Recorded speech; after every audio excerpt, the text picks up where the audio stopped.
Thank you for coming. Welcome to Chatham High School. My name is Doug Walker. I'm the principal at Chatham High School, for those of you who I have not met. Before we get started, just have a couple questions. So how many people here is this your first child coming to high school? Pretty much just about everybody, right? And as I expected. And how many people believe that their child is ready to come to high school? Good, it's good. I have two boys, one's in middle school, one's a sophomore in high school, and I wasn't certain that they were ready to go to high school, but they were. And I'm going to here to tell you that your children are as well, and I'll kind of explain that for you. So first, before I start, let me just introduce some of the people here tonight. So again, my name is Doug Walker. I'm the principal here at Chatham High School. This is my 13th year here at Chatham High School. As principal for 3 years, assistant principal for 10 years. To my left is Mr. Henderson. Connor Henderson is our assistant principal. This is also, I believe, his 14th year here at the high school. He was a former videography teacher, teacher here at the high school, dean of students and assistant principal. And then Ms. Geronda is our other assistant principal. Ms. Geronda has been here since 1994, and she started out here as a biology teacher, dean of students and assistant principal. And then our fourth administrator is Mr. Darren Dioconzo, who is our athletic director, who's not here because, like all athletic directors at this time of night, he is at a court or a field somewhere right now. But he is our athletic director. So that's our administrative team. As you can see, there's a lot of longevity here. We've worked together for a long period of time. We work really well together, and I think that resonates throughout the building in a very positive way. So our goal for this evening's presentation is, this is our second time getting in front of everybody, starting the transition to high school. So it started in January when we did our curriculum night presentation that was talking about the courses, the scheduling process, which everyone has gone through. And we also met with the students regarding that. And then this presentation, which we do around this point of the year, every year, is really like an orientation to high school. This is talking about what does a day at the high school look like? How does the bell schedule work? What does lunch look like? And we typically always have the students come, which they came today. Did they tell you that they came today? Yes. And they came, we bus them over, and they get to go on a tour of the building with some of our student leaders, we call them our links leaders, so they're juniors and seniors who are peer mentors in the building. So they took them out on tours of the building. So they got to see what the high school looks like with students in class, which I think is nice for them to kind of just get an idea of what it looks like. And then they come in here and we went through this presentation, a version of this presentation with them. And I tell them, they're not going to remember everything that I tell them now, because they're not starting here until late August. But everything that we share obviously will be available online and such. But as I mentioned later on, we have a class meeting with the freshmen on the first day of school. And so the first day of school is a delayed opening for everybody but grade 9. Grade 9 comes in regular time. And they meet in a classroom with the peer leaders. It's a chance for them to ask any last minute questions of students that maybe they don't want to ask us. And we trust these students to give good answers. And then they come down here for a class meeting, and that's when we really review with them the things they really need to know to have a good start on that first day. And it goes well. I think that system works well. And so some of that stuff that we cover is, we talk about it here, but it'll really resonate with them when they have that meeting. But I think that having them come up here also, just again, if there's any anxiousness about transitioning to high school, it makes it seem a little familiar, and they go into the summer feeling a little more comfortable making that transition. So that's really the goal. So I say the same thing to you.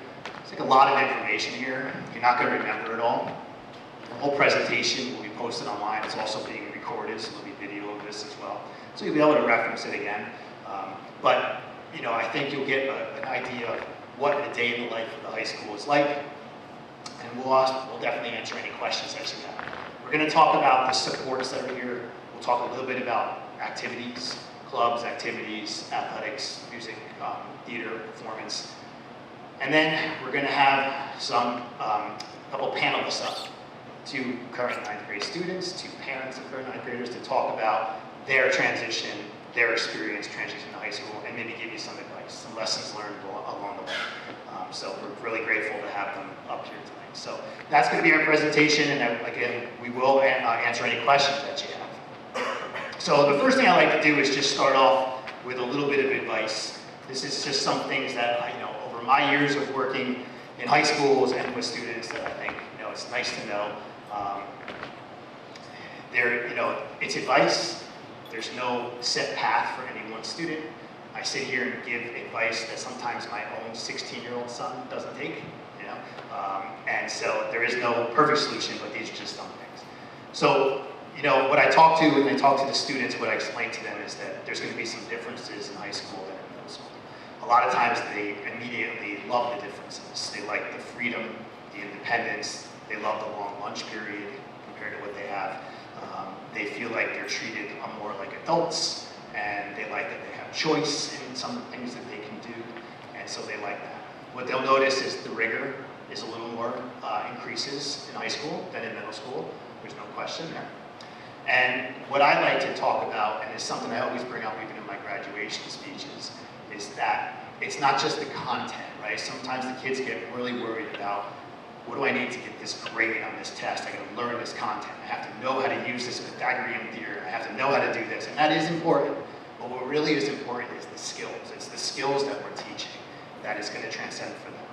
And when we work with students, we recognize that the learning and the skill development requires some struggle. So there's going to be some struggle. There's going to be some setbacks. There's going to be a quiz or a test that's not the grade that they want to get. And that's okay. And together we all have to help them, cope with that and manage that and overcome that. So that will happen in high school.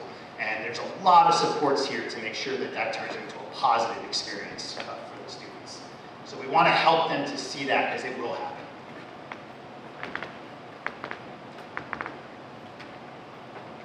When we had our meetings in January, and I spoke to the students and I spoke with you, I do think transition to ninth grade, it's about assimilating to high school, right? Everybody has aspirations, right? We have post-secondary plans, and it is constantly something that we're working towards. But the main goal when you transition to high school is the assimilation to ninth grade. It's having a good start, right? It's making sure that you find balance, balancing the academics, the extracurriculars, making sure there's time to have some fun, some time to do some things that you enjoy. So making sure that you find that balance is an important part of this. And it's also important to recognize that every student's individual. So we have a tendency to follow the pathways that others are following and worrying, well, if this person's doing that, I should be doing this, I should be doing that. Not necessarily. Every student has their own path, and some of them get on this path, get to the outcome at different rates, but they get there. And I think if you take a look at some of our reports and data, our report of the graduates, which I put out every year, I'll be presenting at the board meeting on Monday night, where we talk about the outcomes of our graduates. The numbers are astounding. Every student, there's some fantastic opportunities. They get there at different rates sometimes, but they get there. One of the number one things that I'm proud of, we're all proud of, and I don't take credit for this is credit for the school, is we have alumni return day every year, and our alumni come back and they talk to the seniors about the transition to college, give them some advice. But I always sit with them and just get some feedback, like how they doing, how was the first semester, how are things. And they tell me the same thing every year, and this is 13 years running now, since I've been here, is that they are more prepared than most of their peers wherever they are.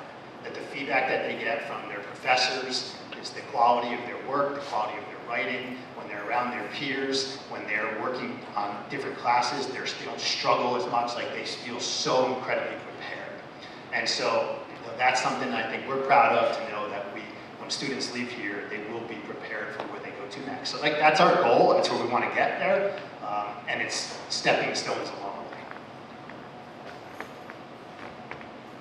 So grades. One thing that's different here at the high school is we don't grade by marking periods. So up until now, you've had marking period grades. We grade by semesters. So there's semester 1 grade, semester 2 grade. We started that a number of years ago. It's been a positive way to go about it. So it's a longer period of time. You don't have that crunch to get first marking period grades done, and then everybody's giving tests that same week. It becomes like a hell week type scenario. And it spaces things out. We did a lot of data on this. We looked at grades over multiple years. Had we not been in 4 marking periods and been in semesters, would kids' averages have changed substantially. There was no negative impact. And so we did great that way. So I say that because semester is long and there's a lot of grades that go into a semester. And the open grade book is a wonderful thing. It really does help, right? I can tell you, I have, again, my own children uses the same Genesis grade book in their school. And I go on there and I see how they're doing, and I get really frustrated when I see a missing assignment, because that happens sometimes. They just don't hand something in. Or sometimes I'll go in, like if it's early in the semester, and I'll see all of a sudden the grade average is at a D, but it's only because there was only been 30 points in the marking period and they missed one assignment for 10 points. I'm like, that's an overreaction, right? You're gonna have a lot more time to get there. So talk to the kids, and I think parents, you have to check yourself as well, like recognize there's time there, and don't overreact on some of those, because that's the negative of the open grade book, is the constant refreshing and such. So just keep that in mind. Semesters are a long period of time. There's a lot of time to improve. One advice that I give to the students all the time is, if the only thing you do when you enter high school is academics, you're missing out on a lot. There's so many opportunities to get involved here in various things at the high school. We have over 70 clubs that operate here at the school. Those clubs range from large service clubs to very small interest groups. Everything from a garage band music club to Key Club, which does large service projects, ski club that goes on ski trips. I mean, you name it, we have like the gamut. So there's a lot of opportunities to get involved in different things. We do host a activities fair that will happen the second week of school, where the students we go outside, and all the clubs set up tables, the kids can walk through and they can learn about each of the clubs. The clubs do like their PR push to get kids to sign up. They all give out candy, and that gets kids to the tables. And then, that's how they can learn about the clubs. Great way to get involved in different things. And it's funny because you just don't know. Students will tell me, I'm not interested in this, I don't want to do this, and then something just clicks. Just recently this year, we had a couple kids who came to us and wanted to start a fishing interest group for just students who are interested in fishing. We said, you know what, we started as an interest group, not a full-blown club. And I went to a couple of meetings because I fish, and 45 kids were showing up to these meetings. So, we find our little niches, and the nice part of our schedule is that because we have a common lunch, the whole school eats lunch at the same time, that's when clubs meet. So it's 54-minute period. Now, science labs pull out of it one day of the rotation, which Mrs. Rondo will talk about. But it gives kids an opportunity to be part of clubs and then still have responsibilities after school. Athletics, childcare, working, whatever it is. So it makes it really nice. You'll hear tonight about our athletic programs. It's robust, 36 teams. There's multiple levels that make up those 36 teams. We probably have 500 to 600 athletes per season in a school of 1,200 students, so there's a high level of participation in athletics here. And then we have a really, really robust music and theater program, whether that's in the performances or part of the stage crew. So lots of ways to get involved. It's sometimes easier said than done. I keep referencing my own son, but sometimes with some of the boys, it's hard to get them to do these activities. And I did get my son to join the Key Club, but we struggle to hit that 25 hours of service throughout the year, just getting him to volunteer to do some of these things. So, it's the struggle's there. It's not always easy to get kids involved in this. And I sit here as a high school principal, and I have that same struggle with my own children sometimes, but we try to guide students there. So if your child comes to the high school and they're not maybe taking that initiative, when you talk to us, you talk to the counselors, we can help guide that and try to help get them there. And the other thing about interest is, and I talk about this during the curriculum night, is a majority of our elective classes are semester courses. A lot of them are not full year. And that's by design, because in my opinion, part of a high school experience is to take courses of something you think you might be interested in, so that you can see if I am. Is this something that I want to pursue? So maybe that's an elective in computer science, or maybe that's in engineering, or maybe that's in business, or maybe that's in art. But it allows you to step in, take one course for a semester, still meet a graduation requirement, and then decide, do I want to continue on this? And if you do, there's a sequence in every elective area, so you can persist in that area over the years. Or you can say, wow, I took that computer science course, I don't ever want to take the course in that again. I'm moving on to something else, and it wasn't that big of an investment. But now's the time, and we do encourage the kids. Each year when we have meetings about scheduling, we encourage them to step out of that comfort zone a little bit to explore some of these options. Self-advocacy. Our goal in high school, it's our goal, it should be your goal, is in the 4 years, we want to develop the ability for students to advocate for themselves. For them to be the ones that reach out to their teachers if they need help, or if they're concerned about something, or they disagree with something, or they need extra help. For them to send those emails to the teacher with questions, requesting a meeting, to their counselor. Our goal is to get them there. They're going to need help. They're going to need help from you. They need help in the beginning. But maybe they need help crafting the email, but the email's written from them. Things like that. But we want to get them towards self-advocacy. Having said that, our teachers do want to hear from you if there's a concern. They do. It's much easier if everyone is on the same page. So don't hesitate if you're noticing any concerns, academic concerns, or any feedback that you're getting from your child regarding behaviors in class or anything related to the course, to just reach out to the teachers. My request is, and we've all learned this, kids are always the heroes of their own stories, right? So the information you're getting may not be 100% accurate all the time. Know that. And so lead with questions.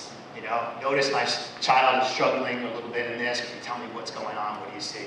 And a lot of times there's more information to be had. And every time when we get those conversations going, we resolve the problems and we move forward positively, almost every time. So just recognize that. Don't hesitate to reach out. But we want to try to, our goal is to get the students to advocate for themselves over these 4 years.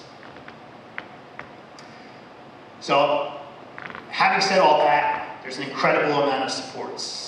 So we work on these skills, we work on them understanding that they're struggle in learning, self-advocacy, getting involved, things like that. But we have a lot of supports here to help them. I mentioned our classroom teachers. Every student will be assigned a school counselor. Once your schedule is released, you'll know your counselor. That is your counselor for 4 years. We keep you with your counselor for all 4 years. And if there's any siblings that come up, that will be your counselor as well. So we keep families together. So you build those relationships, you build those rapport. Our counselors are all veteran counselors. They've been doing this a long time. They've guided thousands of students at this point through the college post-secondary process. They manage social, emotional concerns. They manage academic. They run the gamut. So you'll have that. We have other layers of support beyond the assigned counselor for students who need higher levels of support. Those are our student assistance counselors. That's our Aspire counseling program, which is a more therapeutic counseling that also does some family work if need be. We have 2 nurses here in the building, 2 full-time nurses. And then we have our administrators, our supervisors in every content area who can answer questions about those content areas. And then the assistant principals and myself. We leave our doors open, kids come and just chat with us. We're not scary, They're not afraid to come. Some of them are afraid to come by me. I don't think I'm scary, but they get a little afraid of me. But they're a little more comfortable going to Mr. Henderson. But we make ourselves available to them. And we hope that they always feel comfortable coming to us with any needs. Okay, so with that, I'm going to turn it over to Mrs. Geronda, who's going to talk a little bit about the day-to-day, and then Mr. Henderson, and then I'll come back up to wrap things up. Thank you.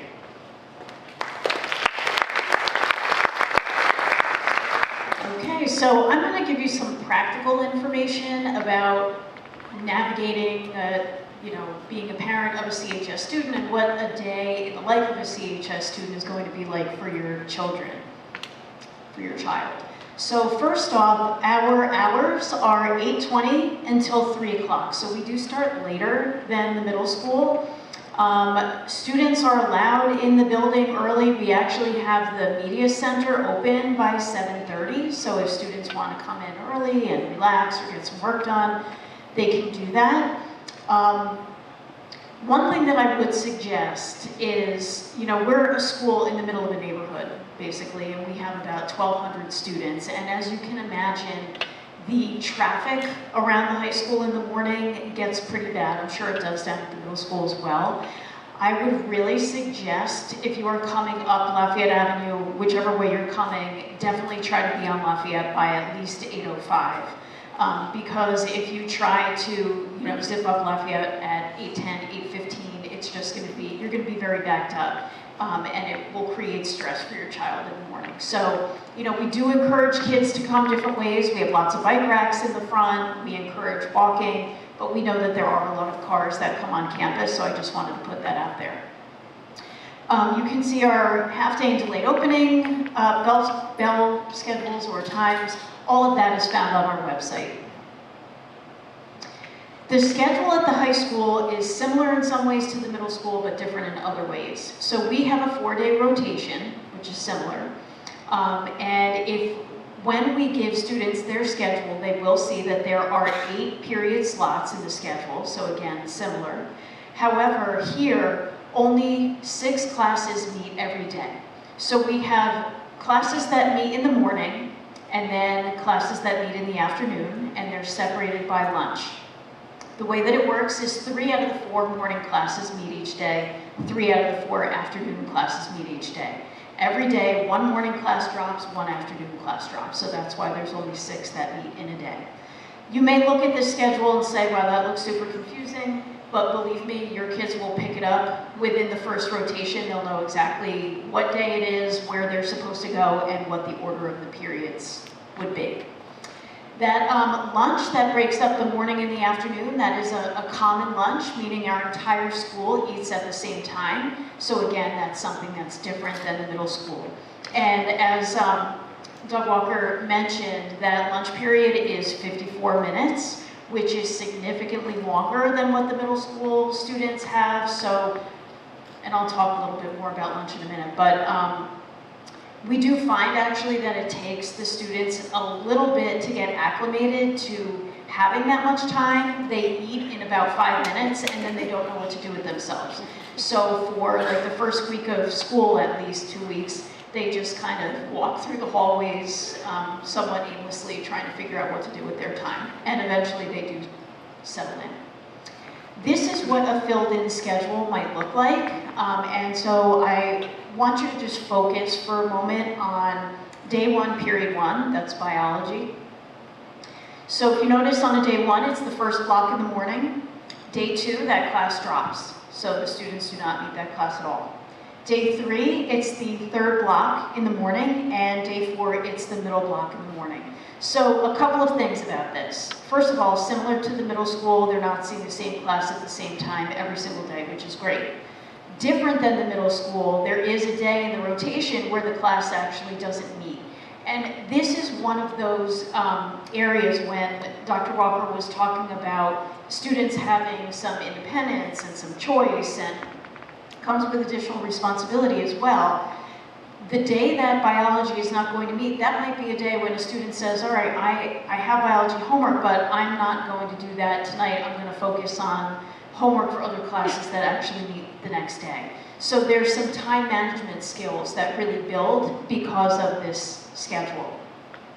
Now, another thing that I want to point out, on day 3, where biology is the period right before lunch, that would be the lab day. Every one of our sciences is a lab science, and on lab day, the students stay in the science class for a longer period of time. So on a day 3, if that were the biology class right before lunch, they would report to biology, they would stay all the way through the 55-minute period, and then they would stay halfway through the lunch. Bell would ring halfway through the lunch period, and then that would be their dismissal from biology, and then they would go eat. And they have about 27 minutes to do so, so it's plenty of time. If their science class were the period directly after lunch, what would happen is they would listen for that bell that rings halfway through the lunch block. That would be their cue to go to their science class. They would remain for the second half of lunch and then the entire period after lunch. So that's the way that the labs work. Another aspect of the schedule that I want to point out is study hall, and I will talk some more specifics about study hall in a moment. But many of our students do have a study hall, probably about 3/4 of our students have a study hall. For 9th grade, this is specific to 9th grade, if the study hall, or when the study hall rotates into the first or the last period of the day, the student does not need to be present for the study hall with parent permission. So just as an example, in this schedule on day 1, the study hall is the last block of the day. With your permission, your student would be able to leave school at 2:05 on a day 1. If their study hall were period 1, they would be able to report to school at about 9:15. Again, that's with permission. There will be a form that'll be found in the Genesis Parent Portal. We'll send out information about that over the summer, so when you're filling out all of those other forms at the beginning of the year, if you wanted to grant that permission, you could do so at that time. The study hall, this is different than the middle school, meets in large areas. So rather than being assigned to a specific classroom with a teacher overseeing, our study halls at the high school are housed in the cafeteria and the media center. So when a student has study hall, they can report right away to one of those two places. We do require them to scan in, so all students walk around with their barcode somewhere on their phone or ID card, and they scan in so that we have their attendance. There are a number of things that they can do during their study hall. If they're in the cafeteria, they can use cell phones at that time. We do have food and drink that are available. They can do work. They can opt to not do work. Again, that's part of the responsibility and the independence and the ability to make their choices. If they choose to go to the media center, again, they scan in.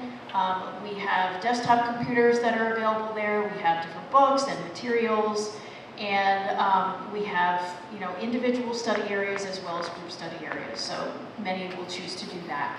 And then we have a test makeup room, which is for if a student is absent and they've missed an assessment in a class. During their study hall, we have a room that's assigned. They can go there, and the test that they have missed will be in a box, and they can check in with the supervisor there, and they can make up that test so that they don't have to necessarily miss a class period to make up a missed assessment.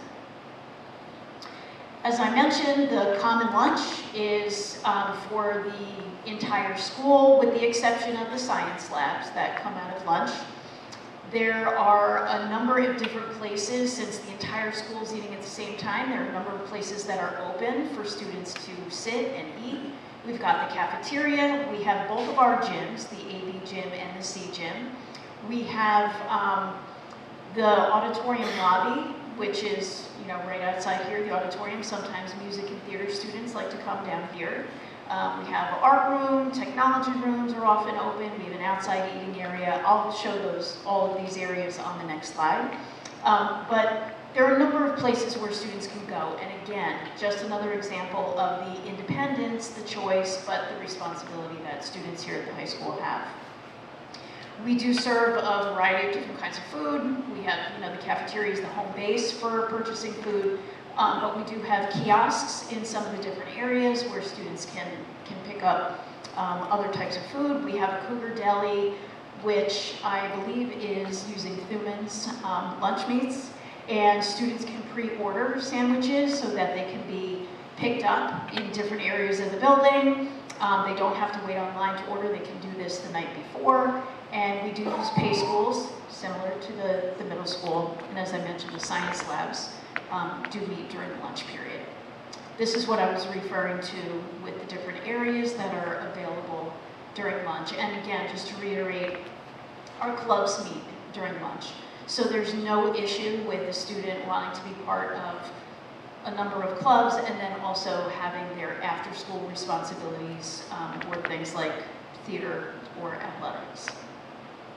And I'll pass the program over to Mr. Henderson. Thank you.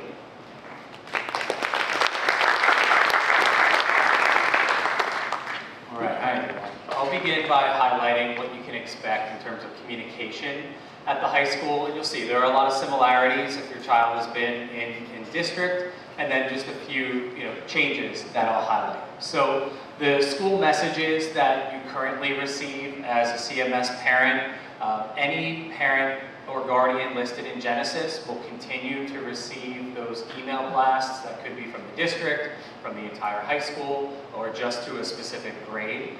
So the broad communications will remain the same. We continue to use the Genesis Parent Portal. That's where you can enter attendance notes if you know that your child is going to be absent, tardy, or leaving early. It's very helpful to have any documentation for absences, so if your child is sick and you you see a doctor, you can actually upload that to the Genesis Parent Portal, or you can email our attendance secretary. And then the grade book is open outside of school hours in Genesis. The high school website has a lot of information. I'll just go through some of the key highlights in the next slide, but I highly suggest that you and your child just take a look at that, sometime through the summer. There's a lot of good information on there.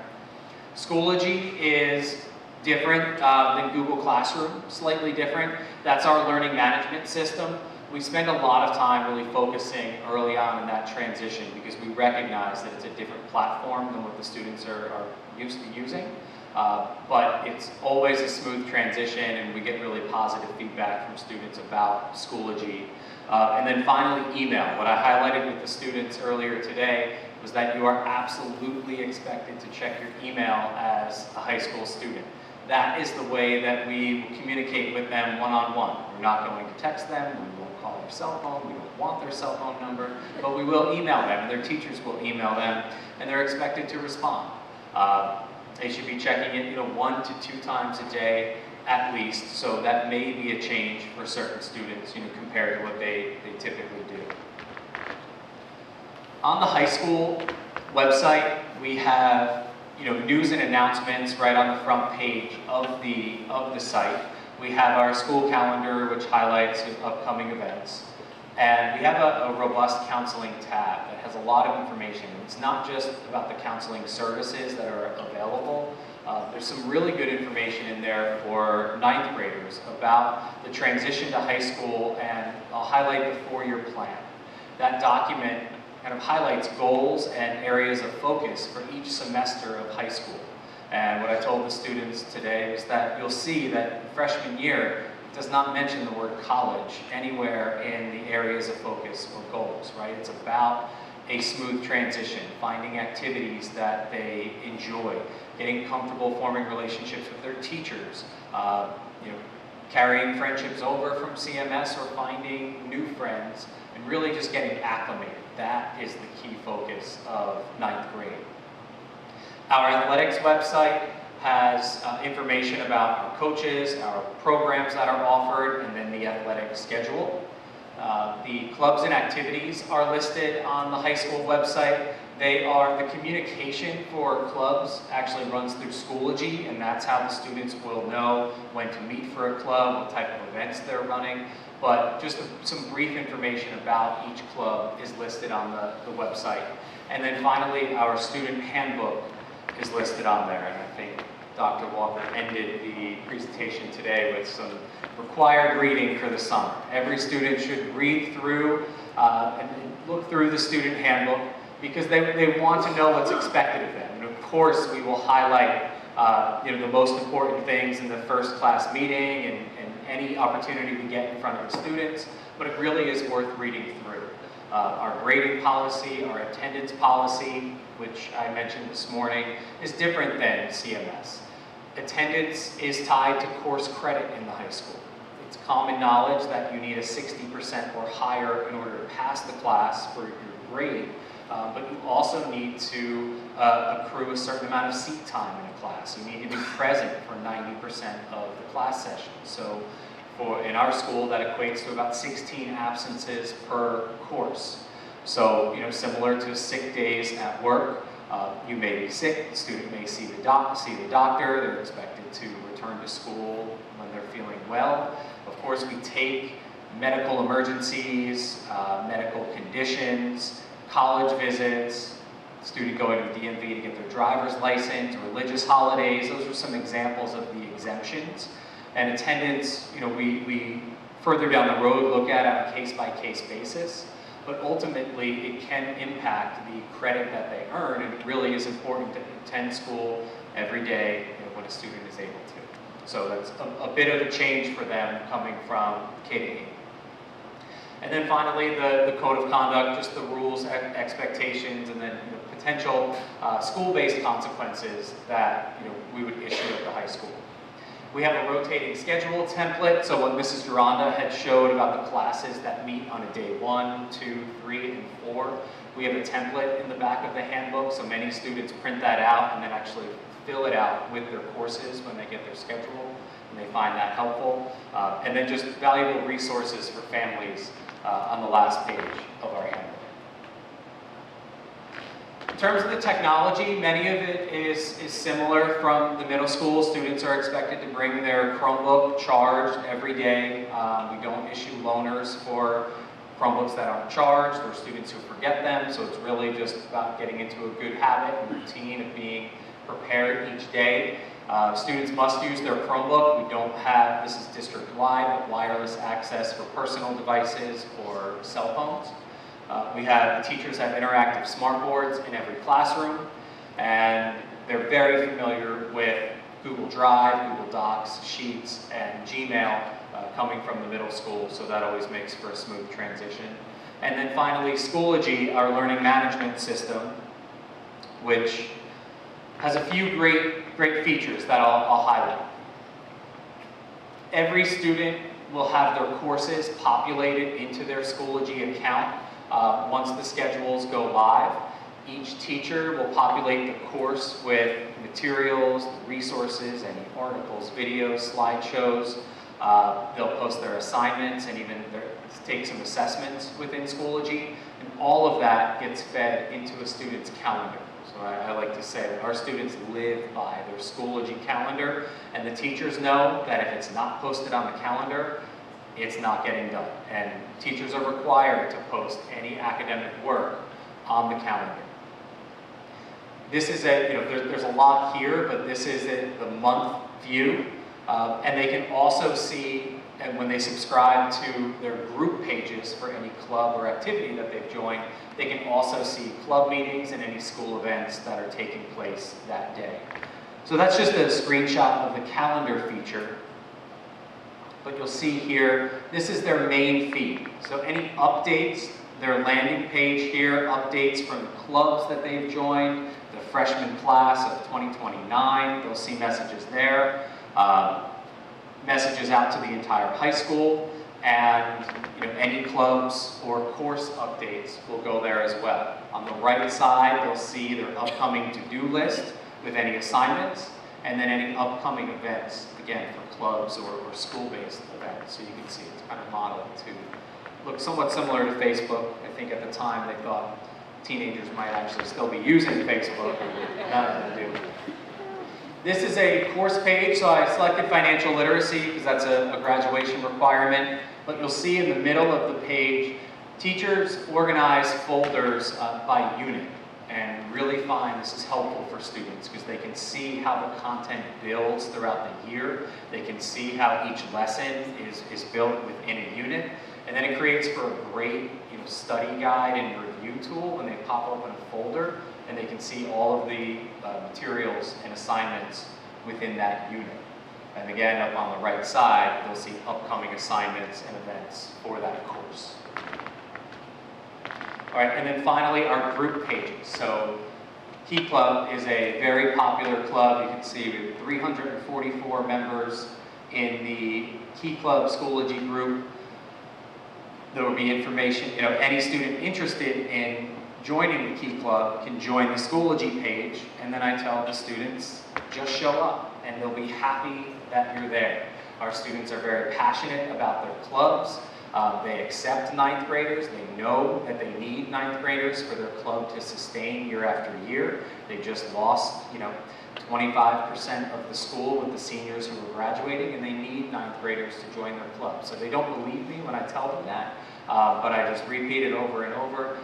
The upperclassmen want ninth graders to join the clubs. They don't care what grade they're in, and they'll even see in their elective classes when they're in mixed grade classes.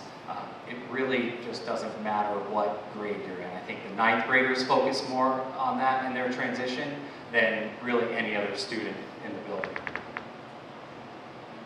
Okay, clubs and activities, we've mentioned that a few times tonight, but really we feel it's a great way for students to get connected. And again, an opportunity to meet students with similar interests who may not be in their friend group, may not be in their grade, and we have a wide variety of clubs and interest groups.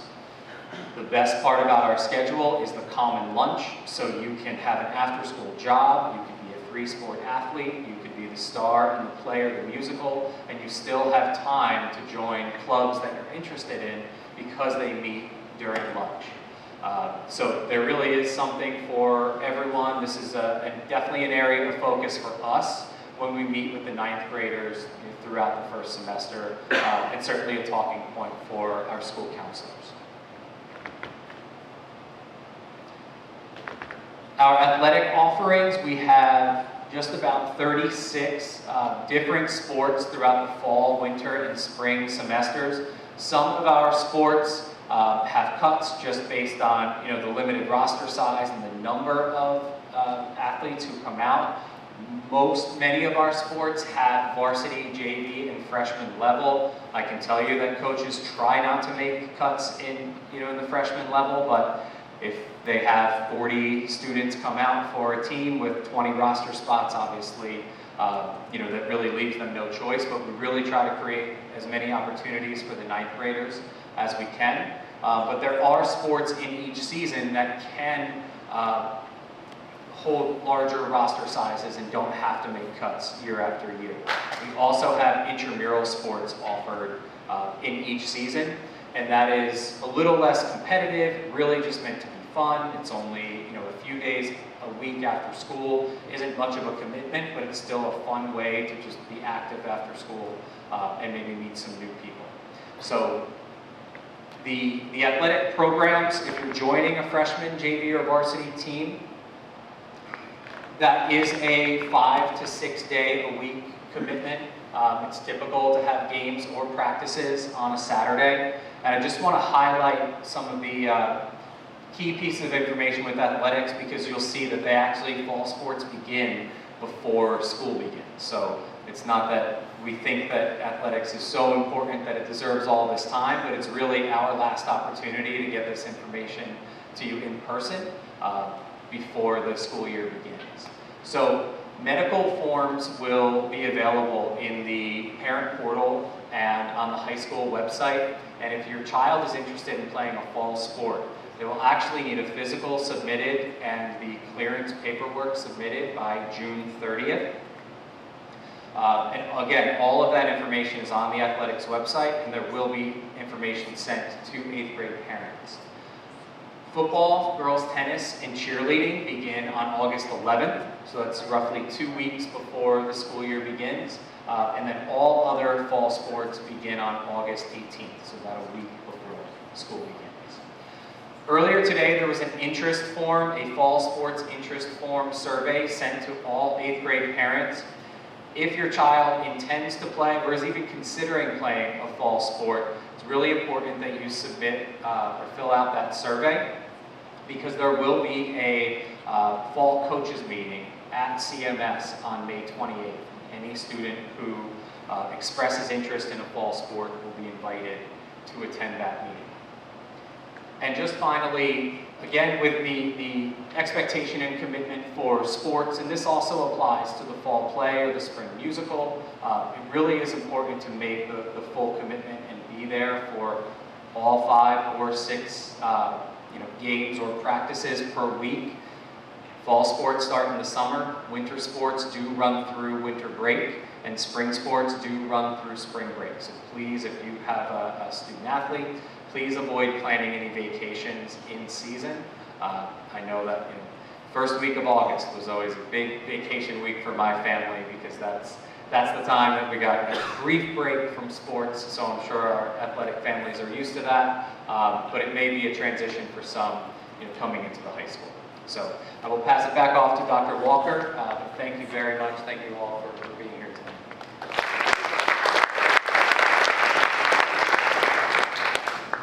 Okay, so schedules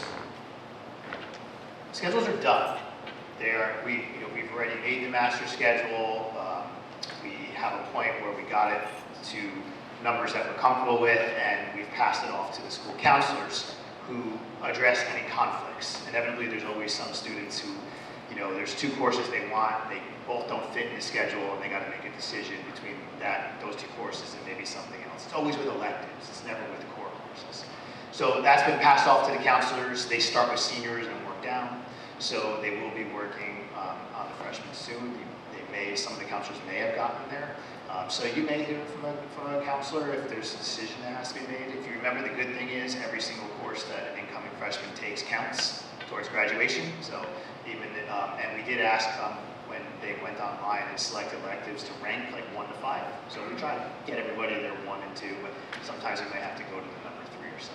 So you may hear from a counselor about that. And then our goal is to release schedules by the first week of June. So around the first week of June, we'll be reaching out to everybody and letting you know you can view your next year's schedule in the parent portal.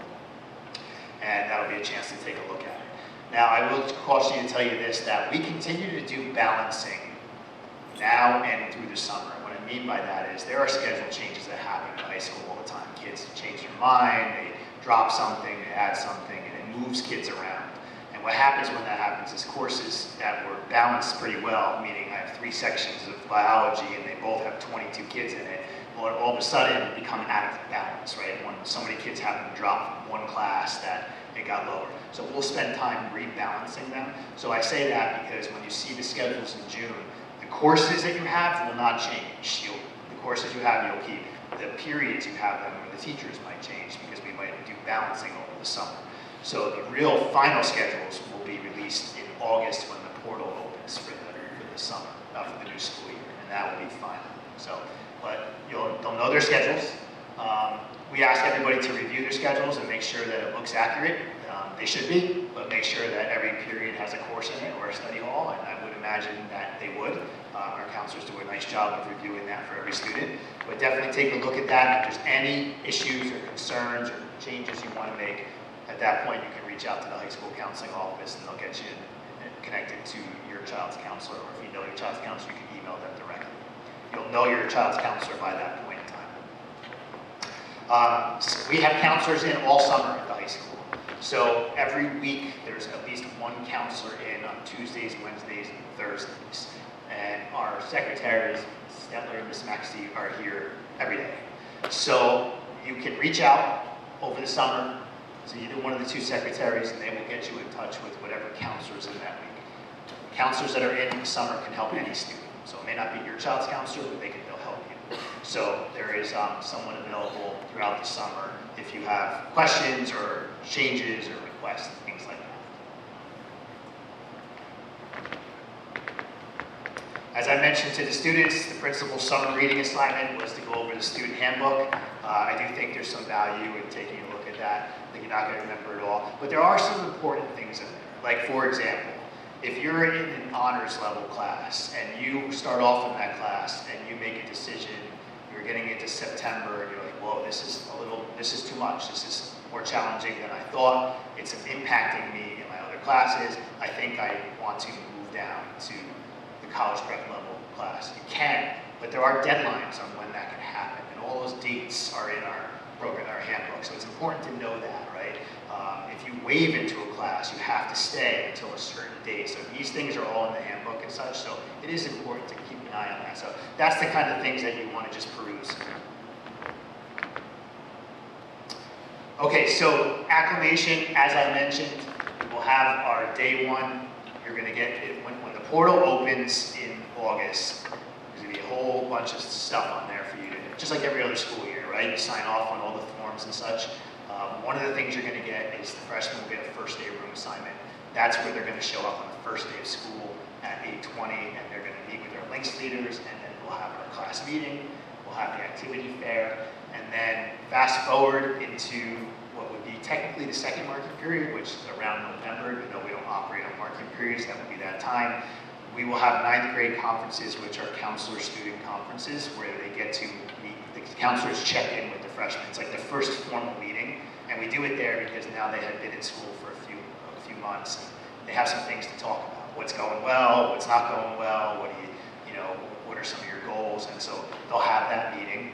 The The counselors will also send a Google form out to you for you to share anything in particular that you think is important about your child, but you always can pick up the phone and reach out to them if there's something specific about your child that they should know about, something that's going on with them.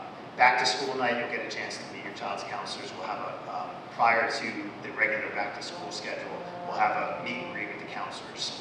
Counselors will always be assigned a different room, and you'll get to go and put a face to a name for the counselors. Okay, so the highlight of our event tonight now is our panelists. So we're going to invite our 2 students and our 2 parents up to the stage.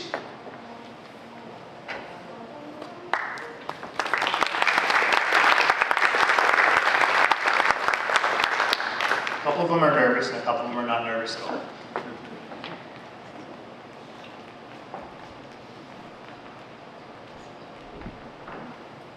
And so they're going to just share a little bit about their experience, give you some advice on transitioning to high school. So if you want to start off by introducing yourself, take it away. Good evening, parents and faculty. My name is Reagan Hay, and I'm a 9th grader here at CHS.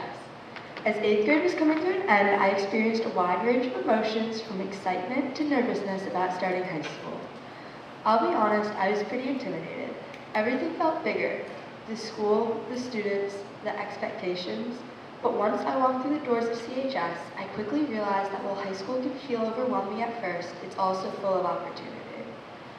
I focused first on the small things: friendly faces in the hallways, teachers who really cared, and the chance to get involved in new activities and extracurriculars. Whether it was joining sports teams, clubs, or just figuring out how to manage a new schedule, each step made high school feel a little less overwhelming. If I could go back and change something about my first few months in high school, it would be the way I approached studying, schoolwork, and homework.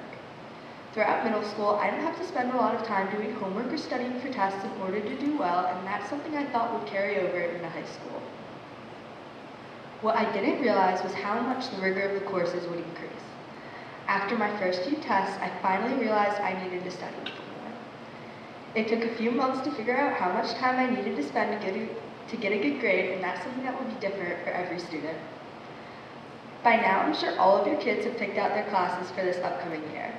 This year I took Honors Bio, Honors English, Algebra A, Honors History, and Chinese, and it was definitely an adjustment from last year. The first half of the year I took Business 101, which was a great introductory course into anything really involving business, which I really enjoyed. And I'm now taking Digital Media Design, which I get to just design some things on the computer, work with Photoshop and animate, and that's also a lot of fun. Along with this, I participated in field hockey, winter track, and lacrosse. One concern I had about doing sports was having enough time to get my schoolwork done. Practices usually run from 3:30 to 5:30, so most nights I wasn't getting home until later. Honestly though, having practice or games after school just made me more productive when I got home. I would eat dinner and then head upstairs to start studying and doing homework. The biggest struggle was on the nights that I had club lacrosse or a different training after school sports. On those nights, I wouldn't get home until closer to 8, and I had to stay up later to finish my work. To help me manage everything, I took a study hall. Having a study hall made things a lot easier and allowed me to go to bed at a reasonable time instead of staying up late to finish my work. The only challenge at first was having a bunch of my friends in the study hall with me. At CHS, if you want to relax and hang out with friends, you go to the caf. But if you need to focus and get your work done, you go to the library. I quickly learned that if I wanted to stay on top of everything, I'd have to give up that extra time with my friends and go to the library instead.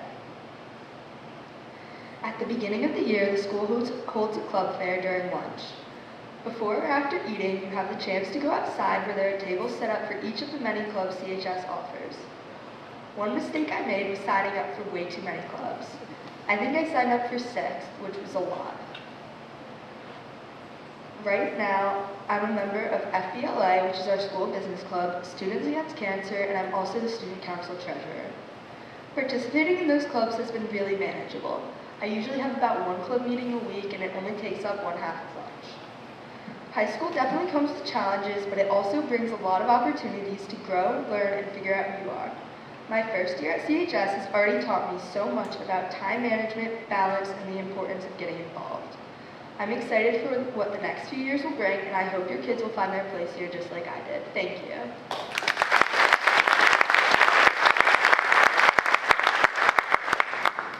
Hi, my name is Charles Perez. I'm a freshman at CHS, and I've lived in Chatham for 7 years. I moved here at the end of second grade from West Caldwell, and I have a twin sister and a younger sister that both attend Chatham schools. So coming into CHS, I was definitely most concerned about the size of the school, just getting lost with people way older than me in just this chaotic environment. And I think that's shared by many incoming 8th graders with high school. And I think another concern that's shared is like the hour-long lunch block and like what you're gonna do with yourself, not having a teacher necessarily watching over you and having that level of responsibility. So, but I think a lot of these concerns were eased just like seeing how the older kids go throughout their day, just seeing how they act, where they go, what do they do. Just going through the normal motions. And I think asking questions to people like my teachers, my counselors, and older kids helped me as well. Just navigate the early times at CHS. So Links, the program where seniors and juniors come into your gym class once a month to meet with kids, was definitely another way I felt like I could get help if I had a question. So they come in throughout the year, but I think I found it most helpful in March when I had questions about courses and what I was eligible for in terms of like progression within the course.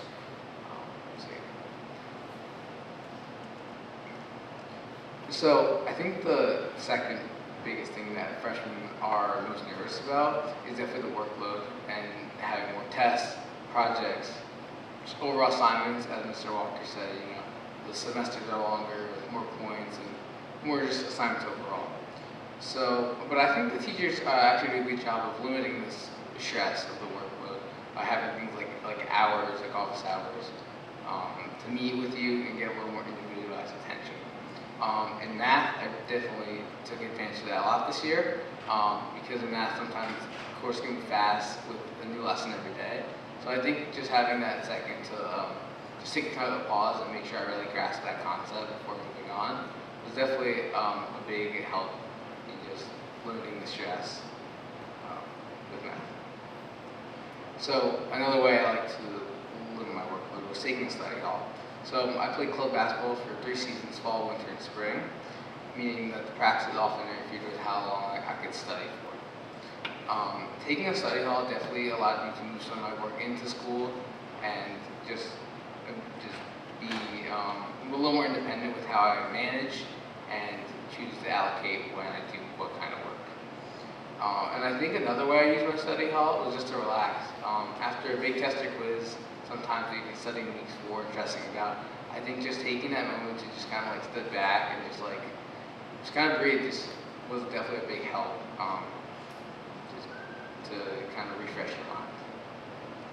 So for my classes, for my electives, I took Graphic Design 1 and Business 101.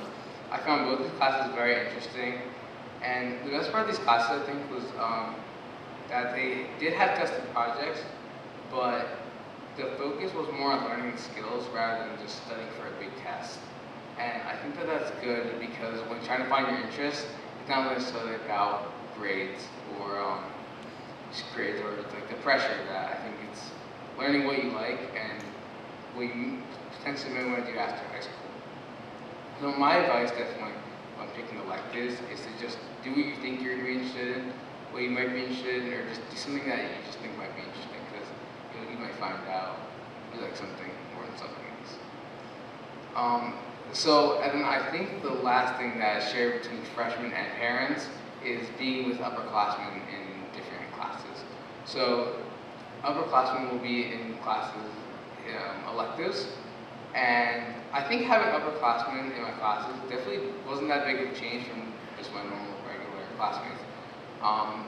They often were just as helpful and kind to me, and I think it was a good experience to get to learn about some people that I might not have known about if I hadn't taken a class that they happened to be in. So I definitely think that it's a good learning experience for both kids and parents just to interact with new faces on a day. So overall, if I were to give some incoming freshman advice, I would just say try new things, talk to new people, study a new way, try new clubs, and I think that when embracing these new changes, it can definitely lead to a lot of learning experiences, good and bad, for your child and just their overall learning. Thank you.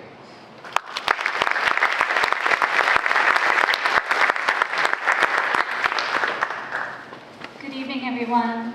For those of you I may not know, my name is Adrienne Dorosky. My husband and I have called Chatham our home for the last 24 years. I have 4 sons, ranging in ages from 15 to 21. My oldest son is finishing up his junior year at the University of Georgia after graduating from Chatham High School in 2022. And I laughed earlier when the principal was recalling something at these alumni events, because my son said to me on several occasions how very prepared he was for college after graduating Chatham High School. And he was almost surprised by some of his colleagues that he met at college that weren't as prepared, whether it was for the rigor, whether it was for the independent studying, etc. So rest assured, this school is going to prepare your child for life beyond the high school. I remember vividly sitting in your seats many years ago as my son was about to enter 9th grade, and I kept thinking, gosh, what is the magic formula? How is my son going to succeed in high school and beyond? At that time, and I think he'd agree, he wasn't this rock star student that you hear about so many times at Chatham. And I've since learned through his journey and the journey of my 3 other sons that each child does have their own path, and Chatham does so much to make sure that transition to the high school is a smooth one for them. I am not an expert by any stretch, but I have 4 sons that are extremely different. I had one son come in from out of district for high school with an IEP. I've had sons that struggled in middle school. One that would grab every single honors class you can give him, and then some. And each of them have had their own path, and we've had to work on balance, as they said earlier, because it's so easy as parents and students to get caught up in all the noise. It seems like it's this race to college, and everybody wants to know how many honors is your kid taking. Your kid might be telling someone else, oh, I'm taking this class next year, or I'm doing this program. And that's all well and good, but you all know your children best. And you need to keep that balance for them and understand that the rigor will be, higher in high school, and maybe they need more time, downtime, or maybe they want to balance that with certain activities. So if I had to offer 2 bits of advice, and it's funny because I heard it said over and over again earlier in the slideshow, but one would be really encourage a child to find something their fall freshman year to join. And it could be anything. It could be, like we said, a club, an organization, a sports team, whatever interests them. It is such a nice way for them to connect with other students with similar interests, something outside of the class, something where they can meet new faces. I've seen it with my 4 sons, and it's really helped them feel like they're a part of the school, and it definitely eased the transition for them. Second, I would reiterate that giving them the confidence to advocate for themselves is tremendous. I know as parents, we all want to reach out and solve our kids' problems, or I'll take care of it, let me call the teacher, let me call the counselor. And you may do that, especially in the beginning. But empowering them to ask for help, I've seen it so many times with my 4 boys. It has created such great relationships with the teachers. The teachers have really respected that they've asked for this extra help, whether it's at lunchtime or before school, etc. And it shows that your student cares. And they benefit so great from this, extra assistance, but also this relationship they're forging, whether it's with their teacher and also with their counselor.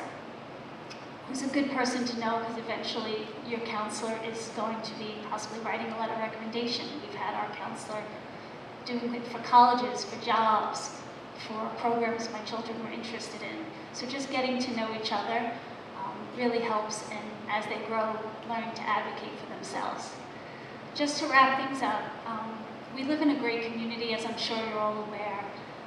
I was so nervous in the beginning on how my children were going to fare in school, and what I clung to was help from the school, but also from each of us.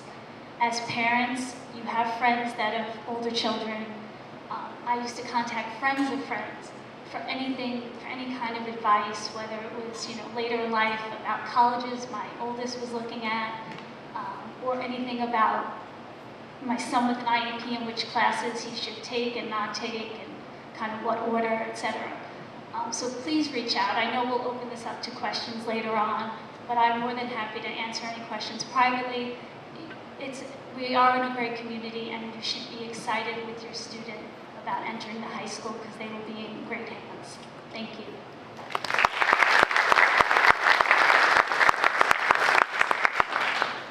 Hi, I'm Jamie Seidel. I've been in Chatham since 2003. Actually started working in Chatham as a teacher before the kids were born.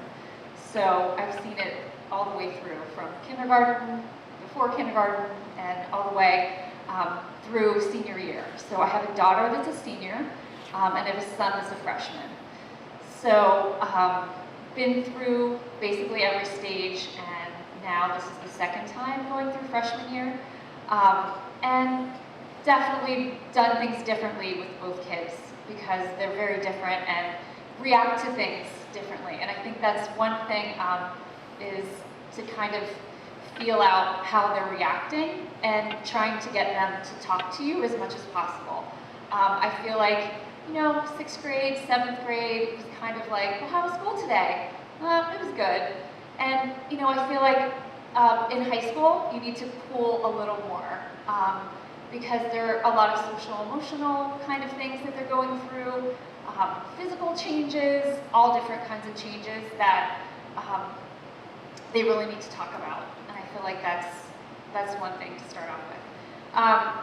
I can start off in September with going that first day, having delayed opening, and having the freshmen be in the school alone was really significant. A wonderful thing for both kids, easing all of that anxiety. Knowing where that classroom was the first day, that was really big. The other thing that was really important for both of the kids, my daughter had the privilege of being a Links leader.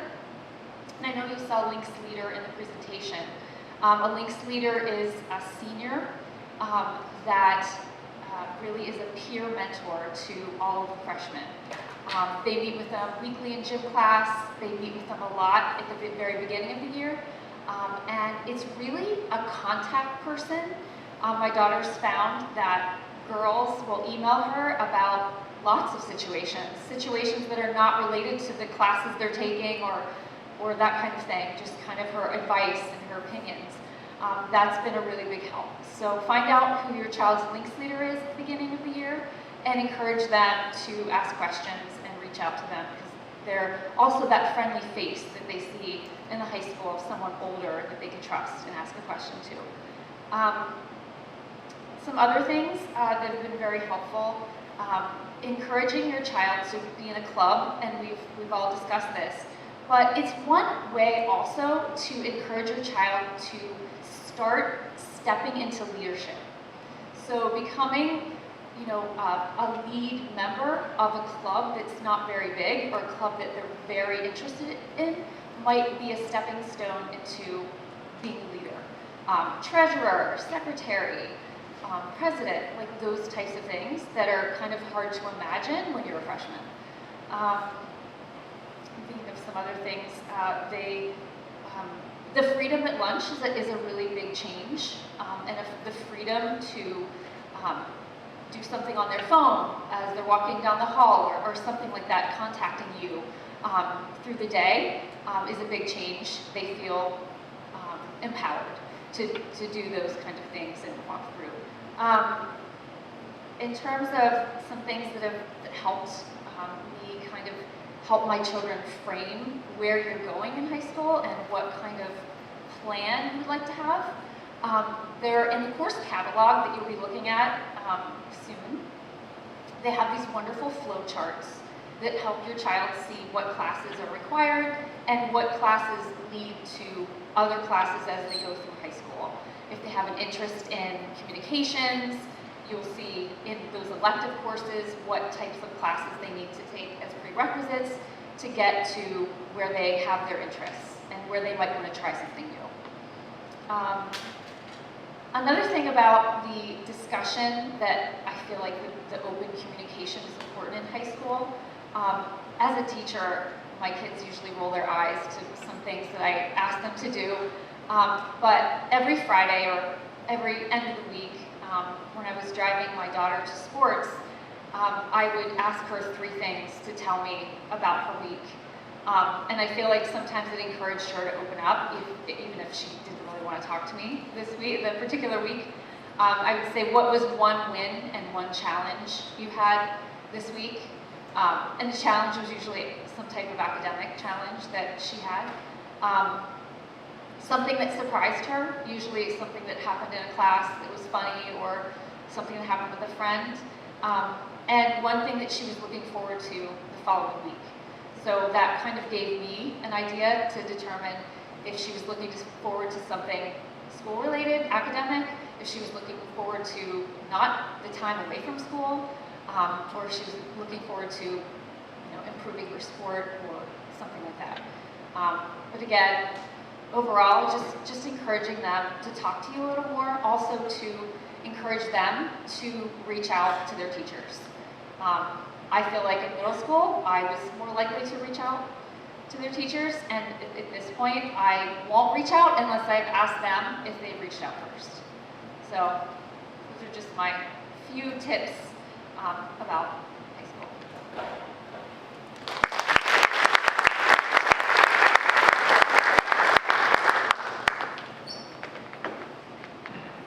Thank you all so much. Appreciate it. You don't have to remain on stage if you'd like to head down, or if you want to stay up and answer questions, you can. I'll leave that up to you. All right, so last couple things. Our PTO normally presents at this. They weren't able to make it tonight. A couple of them are traveling on planes to go pick up their kids from college. But the PTO is a really integral part of the Chatham High School. We do a number of events, one large fundraiser, which is our fashion show, and that funds all these events that happen at the high school. The contact for the PTO is down at the bottom. They have a website, chathampto.com. All the school PTOs are there. They do have a couple openings right now for a secretary, hospitality, and community pass, so they are looking for some volunteers. So if you're interested in getting involved, they do wonderful things for our teachers and our students. Today they did a teacher appreciation lunch, and we had a whole barbecue going on outside. The rain held up for it actually, so it was nice. So the PTO is definitely a strong partner with the high school. Okay, so the high school will be open throughout the summer. We we clean classrooms and hallways, so sometimes some halls aren't open, but students are welcome to come anytime during the summer if they want to walk the building with their schedules. But we will have an open house on August 13th from 1 o'clock to 2:30, and that is a chance for the students to come with their schedules right before school starts and find their classes. We'll have our links leaders in the building during that time. Students can come by themselves, they can come with their friends, they can come with the parents. I tend to see groups of students that usually come during that time. And we've arranged with all the athletic programs to make sure that there's no sports competing with that, so that they will be able to attend that and not feel like they're missing football practice or something to do that. So that's all taken care of. And then our big summer mailing will come out, and that I usually reach out through July once or twice with some updates, and then the big summer mailing will happen in August. So that concludes our presentation. Like I said, it's a lot. It's recorded. We have copies of everything. We'll definitely review it with the students. I'm happy to take any questions that you might have or questions for our panelists. Yes? What's the cell phone policy? Good question. So the cell phone policy, so I guess 2 years ago, I made a pretty big change on the cell phone policy here. And what we did was, in every single classroom, we put these holders, numbered holders, right? Every kid gets assigned a number. When you enter class, you must place your phone inside the holders, right? Am I telling the truth here? Right? You put your phone inside the holder. It stays in there for the entire class period. You can't take it if you go to the restroom, anywhere. It only stays there. And then when the period ends, you take it with you. So you are allowed to have your cell phone like in the hallway quickly when you're going in between classes and during a study hall or lunch. And that was the system that we put in place. It was a pretty significant change for the students at the time. We had like instances of this. We had some teachers that were doing it, but others won't. And what I have found was, it only works if it's consistent. Everybody has to be doing it. And what we found was dramatic. Even students were reporting to me, you guys don't really know the difference, right? But seniors, that I'm more focused, I'm more engaged. Kids are telling me they're going to the bathroom less often because they don't have access to their phones. Teachers are saying they're actually communicating with each other, and it was like really freeing, and it had a really big impact. We haven't restricted them during lunch or study hall, but I will say this: we have a common lunch, and I walk around all through the lunch period. You walk into the C gym, and it's a sea of tables, right? And there's hundreds of kids in there. There are not hundreds of kids sitting there like this. They are communicating. It's loud, you know? So I don't see it as like overwhelming. So that's been our process. It's been in place for a couple of years. I brought it up at graduation last year to the kids. I told them, now you're free, you can use your phones whenever you want. But, you know, I think with some of these things, my philosophy is with cell phones, even with AI, as we're dealing with AI, the answer is not always to block it. The answer is to teach them how to use self-regulation, right? Because when they get to college, no one's blocking these things for them. Like, they need to learn how to manage it. So by helping them learn, hey, when I'm in class, I stay focused, and I get some time with it. That's what we do as adults, right? So I think helping them learn to self-regulate with it is kind of what our goal is. So that's our. Thank you. You're welcome. Yes. Silly question. Are there textbooks or no? There are some. There's not a lot. A lot of electronic resources. Sometimes textbooks are like classroom sets. Sometimes we have access to the online textbook. They have some. They don't use lockers here. Everybody gets one. They don't use them. It's a cultural thing in our building. It's been that since I've been here. It's like no one. Do you use your locker? Do you use your locker? Right. They can. We assign a locker to everybody, but they also don't have like back when we had all these books, right? They don't, right? So and nobody wears coats anymore. So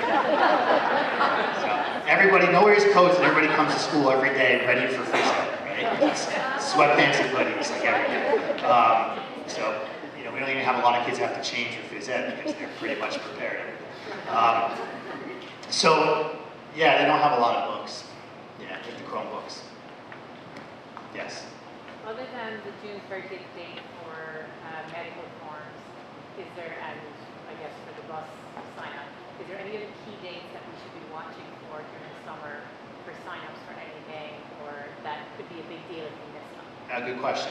So the June 30th, so just so you know with athletics, right? Can you repeat the question? Oh, the question was, besides the June 30th date for like athletic forms for the fall, is there any other dates that we should be looking out for sign-ups or anything or things like that? So the June 30th one is a big one. So the way athletic forms work, just so you know, the physicals are good for 1 year. So if you have a physical that's going to still be good at the start of the football season, you can just submit that. And there's like a health update form that you submit, so you don't necessarily have to go get a new physical. It's not going to expire before the football season starts. Does that make sense? So that's a big one. Athletics, we do that 3 times a year. Over the summer, we'll have a very big summer mailing that goes out, and it goes district-wide. The portal opens for everybody, and that's when there's a lot of forms to sign off on, the study hall permissions and examples. So that's a big one. Don't think there's any other sign-ups that will happen from between now and the start of school that you'll have to worry about. And then once the school year starts off, that's when you'll start hearing. I like to think we do a good job of communicating. We send school messengers, and what we do is we send them on Tuesdays and Fridays primarily. And what we do is we send every message as a separate email, but they come in one chunk. So you'll get like 8 emails from the high school. But each subject line is different. I find that's easier to find things, because if you do just like a newsletter format, sometimes it's hard to find, like, where was that? so you can just search in your mail. So every Tuesday and Thursday, and we try to send things targeted, right? So if this is something meant only for seniors, it goes to senior parents. We're not sending it to freshmen too, so we're spamming you with all these things. So we do a pretty good job of communicating that way. So I feel like it's hard to miss things. Yes?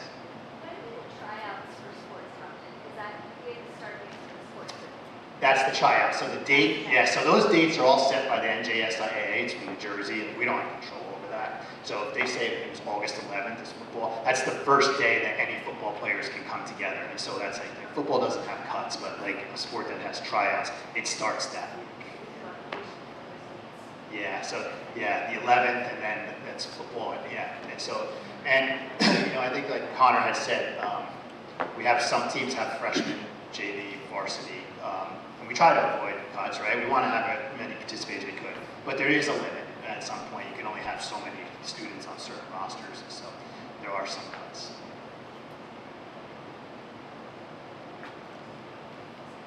Any other questions? Hi, everyone. Yes. I'm just curious, but lunch, and there's so many different options, places to sit. Is there like certain areas that are like, oh, all the seniors go here, don't Yeah. dare go here, here freshmen go So there, like from our position, there isn't, right? There isn't. This is not like for juniors and that sort of thing, but it does seem to fall that way, right? So we have the cafeteria open, and primarily juniors go in there, but not all juniors, but that they tend to go there. We have in the C gym, our custodians put out like 70 tables every day and take them down every day, and so it's a sea of tables in there. And then you'll have a mix of freshman and sophomore in there.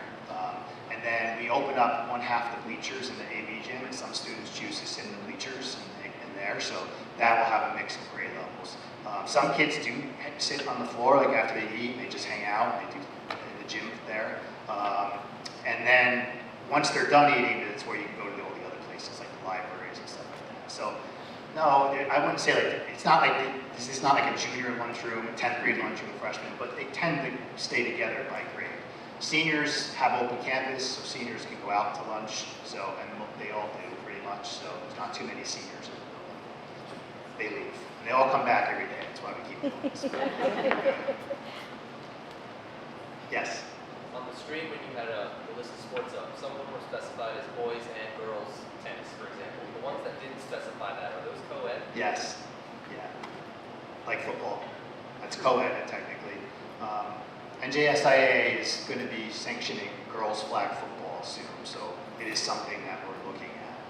One of our challenges with with adding sports is field space. We have to make sure we have enough field space to sustain what we have before we keep adding more teams. We only have so much to work with. Yeah.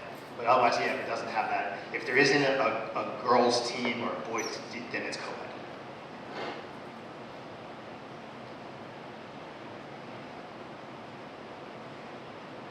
All right. I'm sure you have other questions. Feel free to come up if you like or reach out. Thanks for hanging in there with us, and enjoy the summer, and we'll see you in the fall.